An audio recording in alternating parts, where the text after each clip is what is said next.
안녕하세요. 공항에 잘 도착했습니다.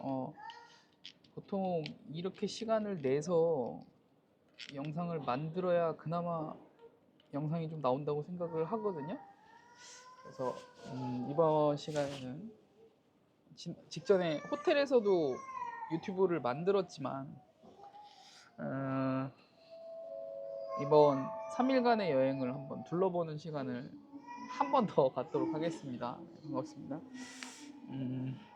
편안하게 할게요. 네. 공항은 대한항공을 이용했습니다. 인천 삿포로까지 왔다 갔다 하는 대한항공 항공편을 이용했고요. 가격은 30만 원 후반 정도, 38만 원 정도 했던 것 같습니다. 네. 제가 아무리 짧은 거리여도 국적기를 이용하는 이유는 저는 유럽까지 갈 시간은 아마 앞으로도 없을 거고, 이제 마일리지를 4만 정도 모아서 동남아시아 항공권을 항상 가지고 싶은, 동남아시아를 마일리지로 보통 가려고 모으는 편이고요. 아시아나도 한 4만 정도 모았을 때 동남아시아를 가고, 대한항공 그러니까 스카이 패스로 4만을 모아서 마일리지를 보통 그런 식으로 쌓기 위해서 가급적 짧은 거리여도 아시아나나 대한항공 같은 국적기를 이용하는 편입니다. 저가항공 이용해도 되는데 그동안은 그렇게 해왔고요.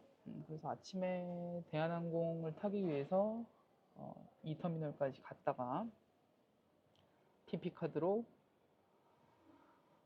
라운지에서 밥 좀 먹고, 대한항공 타면서 다시 또 기내식 좀 먹고 별 문제 없이 삿포로에 도착을 했습니다. 삿포로에 와서 정리하고 하니까 리무진 버스 타고 삿포로 시내에 들어왔더니 한 3시 정도 됐었고요. 이번에 제가 머물렀던 호텔은 삿포로에 있는 크로스 호텔 머물렀습니다. 위치가 조금 애매한 것 같아요. 이번에 느꼈는데, 제가 삿포로를 여러 번 방문해본 바로는 역시 오도리 역이나 스스키노역에 제일 가까운 쪽이 제일 좋은 숙소라고 생각합니다. 이제 여러 번 가보면 그런 자기가 원하는 숙소 같은 게 생기는데, 제 생각에는 그쪽으로 가시는 게 더 좋을 것 같고, 삿포로 역을 경유해서 어딘가를 가시고자 할 때는 물론 삿포로 역 쪽 숙소가 더 좋을 것 같고요. 저는 이번에 삿포로에서 움직이질 않았기 때문에 이런 경우는 스스키노역이나 오도리역 쪽이 조금 더 좋은 숙소가 될 거라고 생각합니다. 이번에 갔었던 재즈바가 캐츠앤독스라고 하는 재즈바인데, 제가 아마 명함을 갖고 있을 것 같은데요. 스스키노역에서 가깝습니다. 여기 코미코 치바상이라고 되어 있는데, 이거 지금 보시면은 QR코드도 있고 피아노가 있는 재즈바를 여행하기 전에 검색을 했었고, 여기에서 4시간가량 머물렀습니다. 그리고 재즈바 들어오기 전에는 다들 아시는 다루마에서 첫 식사를 했고요. 저녁 식사를 다루마에서 했습니다. 이제 고기가 양이 많지 않다 보니까 좀 더 먹을까 하고 먹다 보면 생각보다 많이 먹게 되거든요. 그래서 가격이 생각보다 나오는 편입니다. 참고해서 식사하시고, 사실 다루마가 아니어도 징기즈칸 요리를 파는 식당이 꽤 있는데, 이제 우리 입장에서는 여행을 자주 오지 않는 입장에서는 실패하지 않으려고 이제 익숙한 맛이나 이제 블로그에 자주 등장했던 그런 식당을 아무래도 찾게 되죠. 그래서 이제 저도 그렇고 익숙한 맛을 찾기 위해서 다루마에서 식사를 했고요. 둘째 날은 서서 먹는 소바집이 있어요. 그 오도리역에 가면,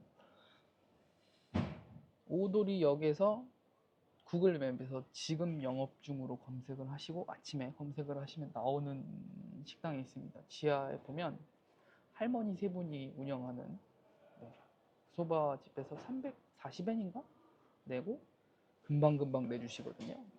그거 먹고 대신에 점심은 최대한 많이 돌아다닌 다음에 장어를 먹었습니다. 장어는 오도리 공원 근처에 있는 이제 좀 시간이 있으니까 좀 볼까요? 제가 먹었던 곳인데 오도리 공원에서 그렇게 많이 떨어지지 않은 곳이어서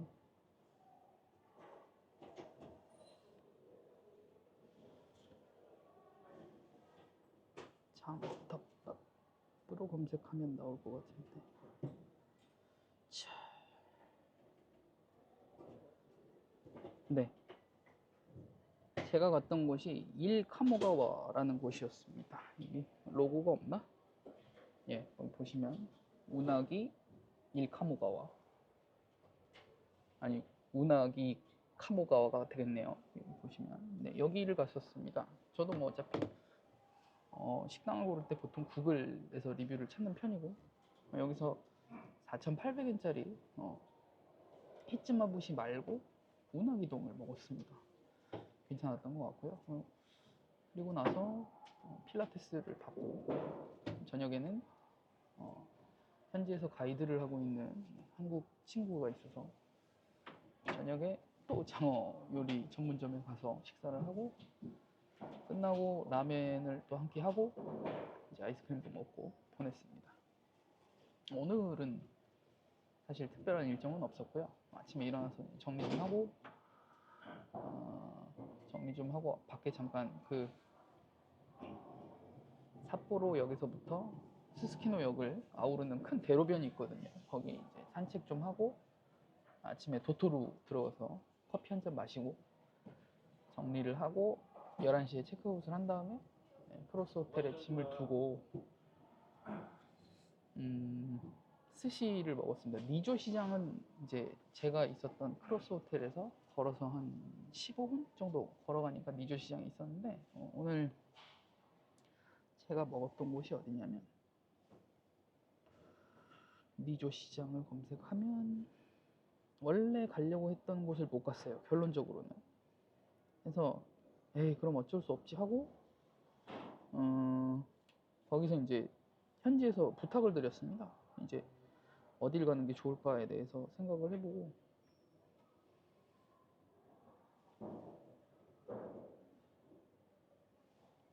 아까 제가 갔던 곳이 타케 스시를 가려고 했거든요. 여기 여전히 영업 중으로 나오는데 나 왜 이렇게 억울하지? 여기 이제 휴일이거든요. 지금 휴업을 하고 있더라고요. 타케 스시를 못 가고 그 근처에 있는 다른 스시집에 갔습니다. 아마 사진 찍어놨을 것 같아요. 좀 볼게요.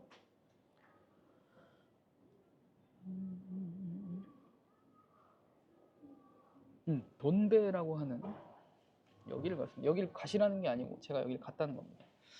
하는데 이제 스시는 없고 이런 타입의, 자꾸 이렇게 사진으로 말씀드리니까 좀 민망한데, 이런 타입의 이제 해산물 덮밥이죠. 카이센동 먹고 맥주 한잔 하고 이제 그 킹크랩 다리를 부위를 판매를 하고 있더라고요. 그래서 그거 하나 먹었는데 그건 너무 작고 너무 짜서 솔직히 놀랄 정도로 좀 기분이 나빴고, 해산물 덮밥은 먹을만 했던 것 같아요.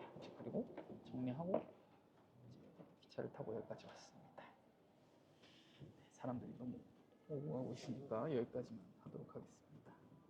나머지 이야기는 제가 귀국해서 집에서 풀어드리는 걸로 하겠습니다. 사실 이게 전부긴 한데 또 그 삿포로는 어쨌든 제가 왔다 갔다 한 적이 많아서 궁금하신 부분이 있으면